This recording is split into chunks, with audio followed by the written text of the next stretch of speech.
நாம இன்னைக்கு நம்மளோட திரைவிமர்சனம் நிகழ்ச்சியில டைரக்டர் சுகுமார் இயக்கத்துல அல்லு அர்ஜுன் நடிச்சு வெளிவந்திருக்கக்கூடிய புஷ்பா மூவியை பற்றி தான் ரிவ்யூ பண்ண போறோம். இந்த படத்தை நீங்க இன்னும் பார்க்கல அப்படின்னா இந்த ரிவ்யூவை பார்த்துட்டு அதுக்கப்புறம் இந்த படத்தை பார்க்கலாமா வேணாமா அப்படின்னு சொல்லிட்டு டிசைட் பண்ணிக்கோங்க. அதுக்கு முன்னாடி நம்மளோட லாஸ்ட் வீடியோவில் நம்மளோட சப்ஸ்கிரைபர் எல்லாத்துக்கும் மூவி டிக்கெட்ஸ் வந்து ஃப்ரீயாக தர்றோம் அப்படின்னு சொல்லியிருந்தோம். அந்த மூவி டிக்கெட்டை எப்படி நீங்கள் பெறணும் அப்படின்னு தெரிஞ்சுக்கணும்னு ஆசைப்பட்டீங்கன்னா நம்மளோட லாஸ்ட் வீடியோவோட லிங்க்கை இந்த டிஸ்கிரிப்ஷனில் கொடுக்குறேன். போய் அந்த வீடியோவை பார்த்து அந்த மூவி டிக்கெட்ஸ் எப்படி பெறலாம் அப்படின்னு சொல்லிட்டு தெரிஞ்சுக்கோங்க.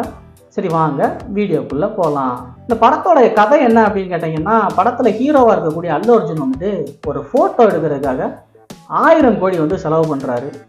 நான் ப்ரோ ஒரு அளவு தான் ப்ரோ, ஒரு நல்ல மொபைல் ஃபோன் இருந்தாலே ஒரு ஃபோட்டோ எடுக்கலாம், இதுக்கு எதுக்கு 1000 கோடி செலவு பண்ணணும் அப்படி தானே கேட்குறீங்க? ஆமாங்க, இந்த படத்தில் ஹீரோயினாக இருக்கக்கூடிய ராஷ்மிகா மந்தனா வந்துட்டு அல்லு அர்ஜுன் கிட்ட சிஎம் கூட போய் ஃபோட்டோ எடுத்துகிட்டு வர சொல்கிறாங்க. அந்த ஃபோட்டோ எடுக்கிறதுக்கு அவர் வந்து